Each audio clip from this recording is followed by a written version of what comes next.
Now we start talking about memories in integrated in electronic systems.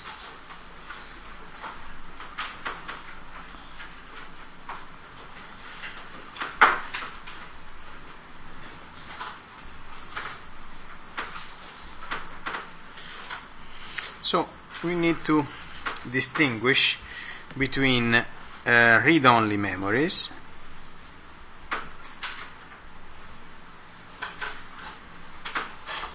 In read-only memories, the information is written at the time of fabrication. The so-called ROM are actually have these characteristics. So information written at the time of fabrication in the fab. Then we have the so-called volatile memories,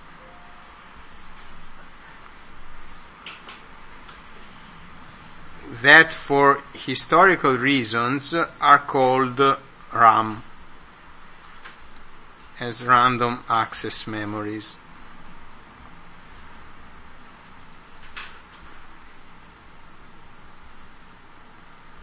You probably already know that, but the name random access memory comes from the fact that in those memory the access time was independent of the address.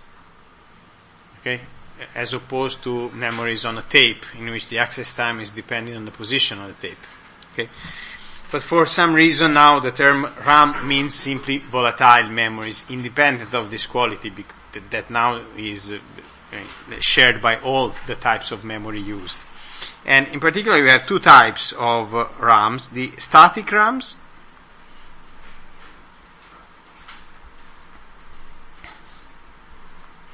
and the dynamic RAM.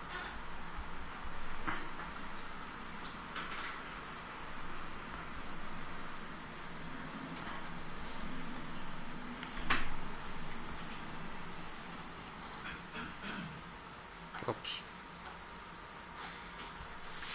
The dynamic RAM is the typical operation memory of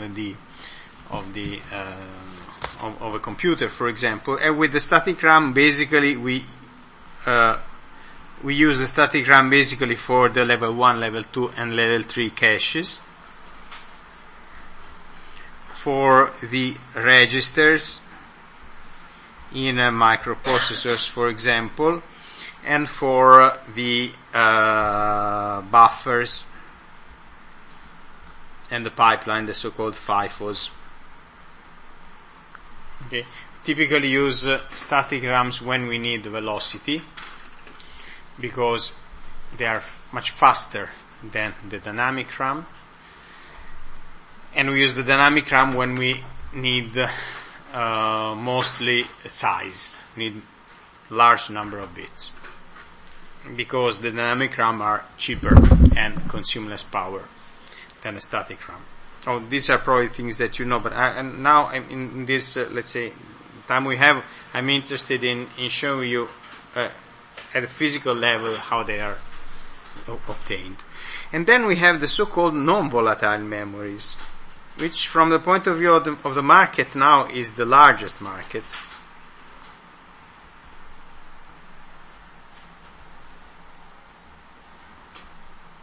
This adjective, volatile, means that the content of the memory disappears when the supply voltage is removed, and a non-volatile memory is able to retain the information even when the supply voltage is removed, when the power supply is removed. Okay, from a market point of view, in order for a memory to be called volatile, it must retain the information for 10 years at 150 degrees. Okay, for at least 10 years, 150 degrees, and less strictly, it must be able to have, must be able to retain the, to work properly after 100,000 read and write cycles. Okay, this is the standard if you want to sell a non-volatile memory on the market. Okay, 100,000 cycles, 10 years, and at 150 degrees. Then, what are they used for? Mostly, from the point of view of market size, is flash memories.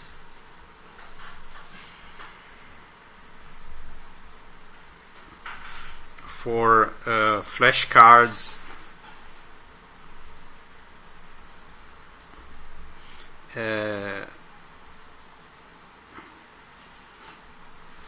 SD cards, and so on. Also for as a replacement of the ROM in the so-called PROM, which are read-only memory that can be programmed and reprogrammed electrically. So with very, let's say, EEPROM, electrically erasable, programmable read-only memory. And of course, flash card and SD cards in mobile applications, in cameras, have become very, very important in terms of market size, and most recently as a replacement of hard disks. Okay, which again, the so-called solid-state disks, and of course, is a huge market that increases the total market for non-volatile memories. Now, I don't want to spend time on read-only memories because because for most applications now they have been replaced by EEPROM, and I want to focus on the first on the volatile memories and then on the non-volatile memories, to just see some important aspects from the realization point of view. Okay, first of all, let's look at a typical layout. I mentioned before that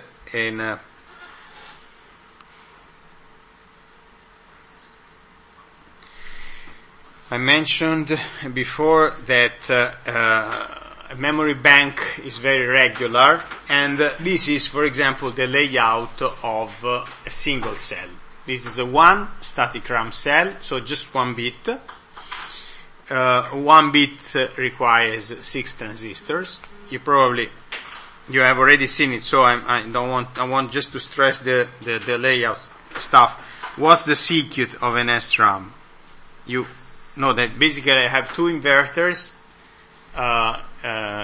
The output of one is connected to the input of the other, and the circuit is the following. The first inverter is this one, the second inverter is the other one.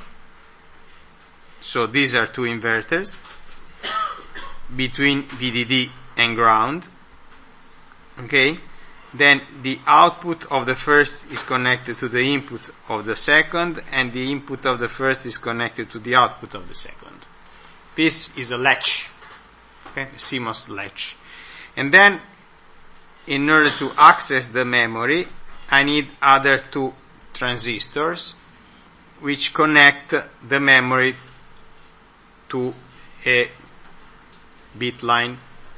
So these 2 transistors are NMOS transistors and are the access transistors.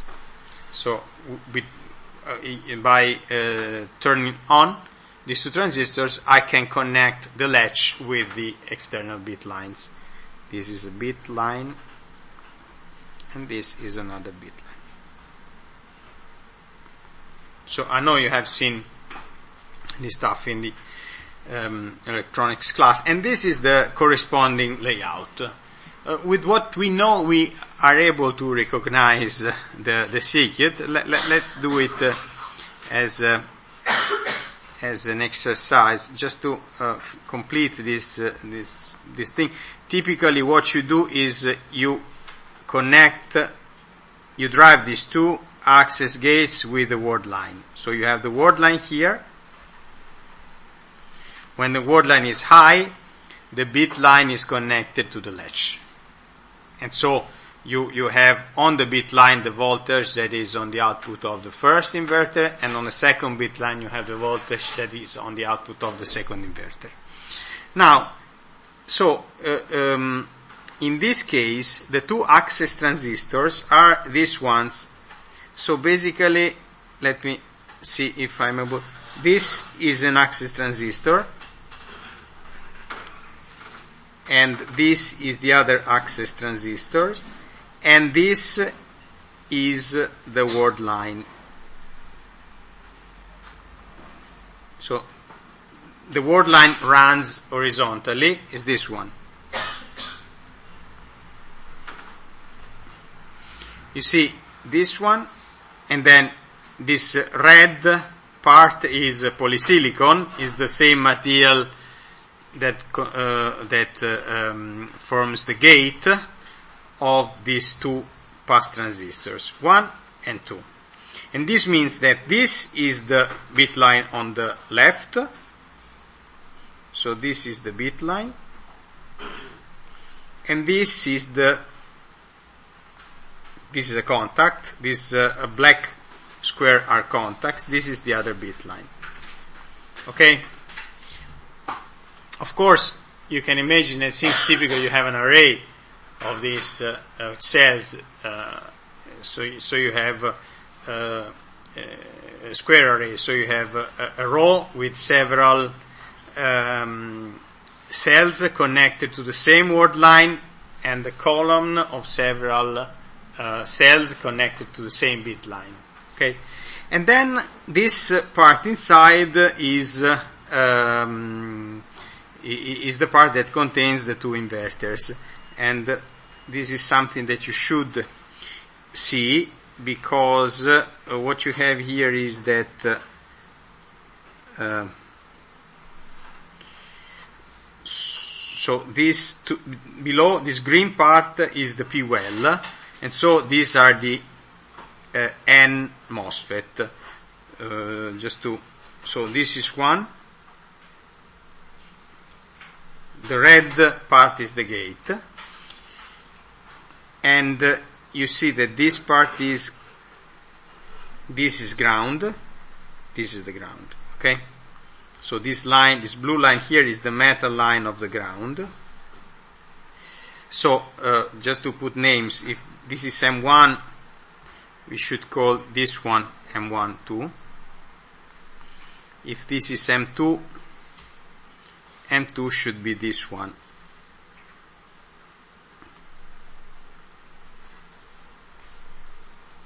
So the orange part is the is the N well of the P MOSFET. You see the two drains of the MOSFETs are connected together by a metal line. This is the output of the first inverter that goes in the input of the second. So here we have a contact between the metal line and the poly in red. This is VDD. So this is the first inverter. This is the gate. So this is the input of the second inverter, of the first inverter, and this is the output of the first inverter. And then on the other part we have exactly the same. So we have the other transistor. Let's call it M3, the NMOS, and then the PMOS transistor. Let's call M3 and M4, which correspond to this M3 and M4 here. And then you can see that the drains of the two transistors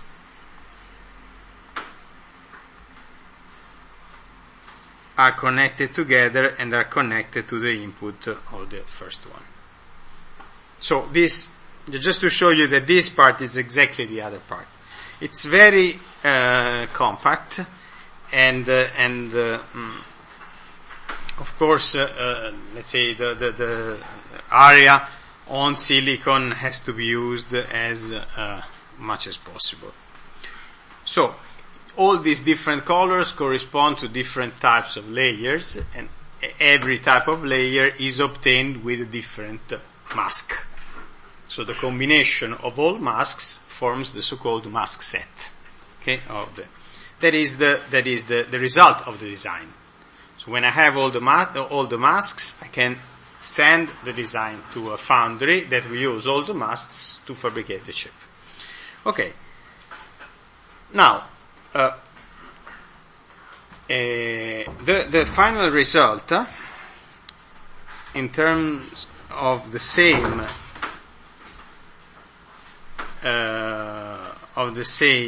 SRAM cell is this one. This is an array of several cells, and this rectangle in the middle, this yellow rectangle in the middle, is just one cell. Again, now there are some indications, but I want you to just to recognize the cell that we have, and in this case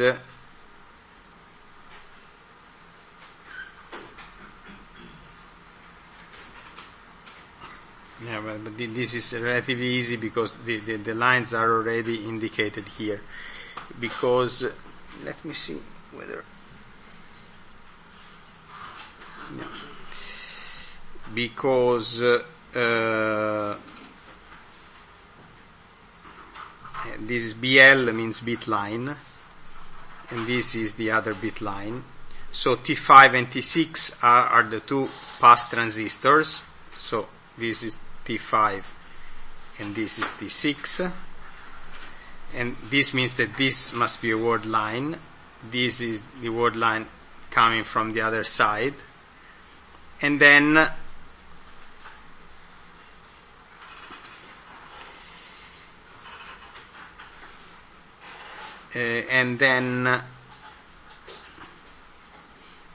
VSS is the ground, VDD is the supply voltage, T1 and T3 form one inverter with a gate in common. So this means that T1 and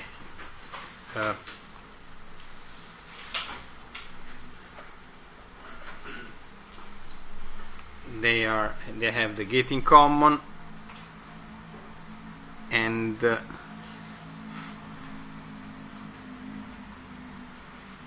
they have the gate in common. Probably there's something missing here. VDD is here, VS is the ground,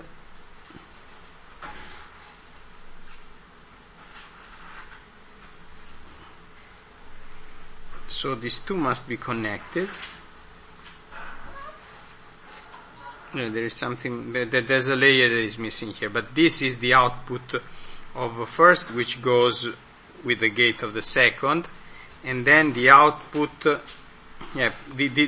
here it's not seen, but probably on a higher metal level there is a connection here, and this here one can only see the gate. So here is the gate of the T1 and T3 transistors. This is the gate on T4 and T2 transistors, and this means that also this part is connected. Okay, so the only thing that are missing here are these connections, probably cannot be seen here. So again, 1, 2, 3, 4, 1, 2, 3, 4, 5, 6 transistors per each cell. And of course the same thing is replicated along the same row and for different columns. Okay, now let's look at some more detail at these aspects. I just before we move on to some aspects related to the circuit realization, I want you to see this picture, which stress the impact of memories as a total fraction of all semiconductors. Okay, this is the worldwide capacity by product type at December 2012. So it's the installed monthly capacity in wafers, 200 millimeters equivalent. So everything is since different fabs can process wafers of different diameter, this is all mapped to an equivalent 200 millimeter diameter. And for different, this is not in terms of money, is in terms of wafers, so actual silicon fabricated, and it's divided among different categories. And you should see that memory is the largest one. This one is memory. So 36% of total silicon fabrication is memory. Okay. Then microprocessors is this one, is relatively smaller. In terms of money is actually larger, but of course things are different because memory is not that expensive. And all the other parts are relatively minor. Now the only thing which is not really completely clear here is this foundry, because this means that this is the part that is fabricated for third parties, which of course inside will have to be divided into memory, logic, microprocessors again and again, because of course this is what is actually produced. But since it is just in terms of installed monthly capacity, this is the capacity of foundries. Also, this aspect is interesting because it tells you what's the part of the fabless industry organization among the total production of silicon. This is 27% of production is done by third party, which means that is requested by fabless companies. Okay, so it's a significant part because the model is actually relatively new. Okay, now we can. You have little time left. Just I want to start by mentioning a few things about RAMs that we can discuss later. So, you know the typical organization of a RAM in terms of a so-called bidimensional architecture. Bidimensional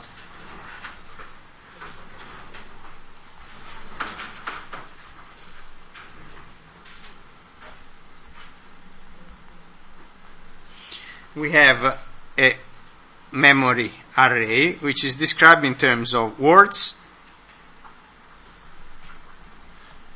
that passes through the array. These are words. I just plot one.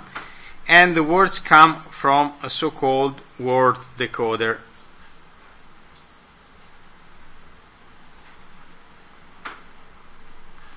So, you have many words coming from a words decoder. This is also called a row decoder because words run along the rows of the matrix.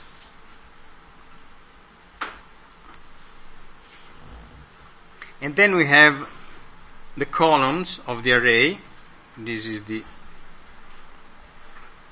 memory array. The columns of the array are the so-called bit lines. And the bit lines come from a bit line decoder. Let's say bit decoder. At the crossing point between a word line and the bit line at the intersection, there is a memory cell.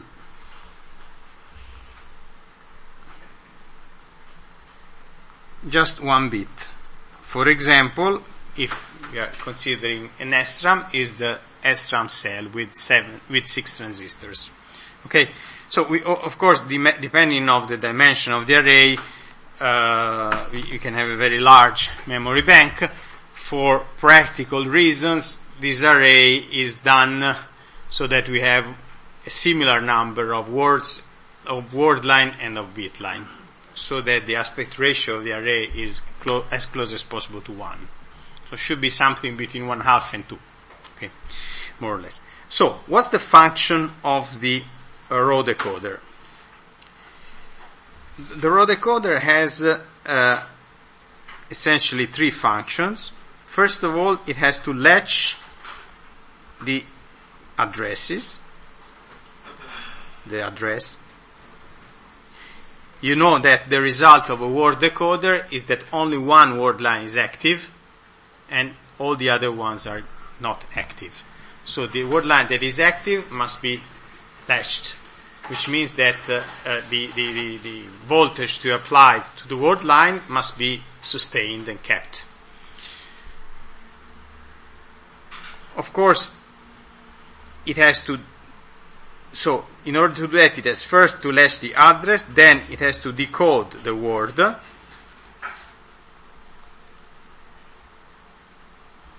and then has to buffer, third person, buffers the word line. So by latching the address, the coding the word is an operation that is done by combinatorial logic. The decoder is a combinatorial function. And then you have to buffer the word line in order to keep the voltage. Then, when the word line, let's assume it's the first, is active, we need one single bit line active in order to identify a single intercept, which is the memory cell that we are able to read or write or erase. So something similar must be done by the bit line decoder. It has to latch the bit line address. So the bit decoder latches the address, must decode the bit line. Again, only one bit line has to be active. And then one important part, it must sense the voltage.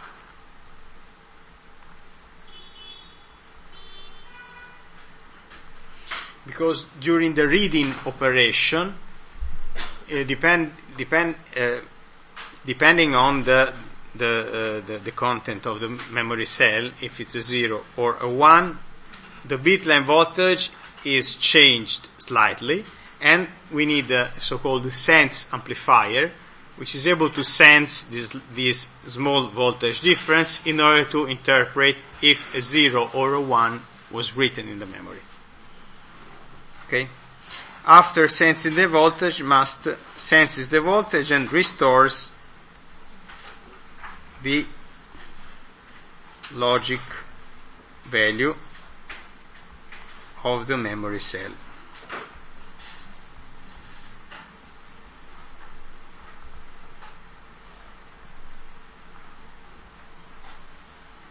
Okay, so what's the content of the bit decoder? Then we need to.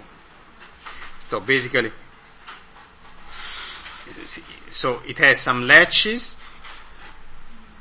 It has a decoder, a proper decoder. Then here it has a sense amplifier.